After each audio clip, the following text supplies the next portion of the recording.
इसहाक डार मनाजरे का चैलेंज मिफ्ता को देते, क्या इमरान मनाजरे का चैलेंज कबूल करेंगे? तज्जियाकारों की राय। तज्जियाकारों के सामने ये सवाल रखा गया कि क्या इमरान खान इसहाक डार के मनाजरे का चैलेंज कबूल करेंगे।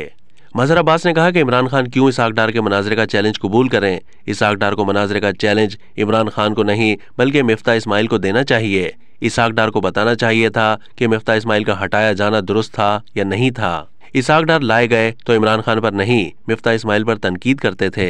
इसहाक डार को वजीर खजाना बनाए गए तो डॉलर 200 रुपए पर लाने का वादा किया था, मगर आज डॉलर 266 रुपए का है। इसहाक डार को इमरान खान को मनाजरे का चैलेंज देने के बजाय अपने दावों की नाकामी पर बात करना चाहिए थी।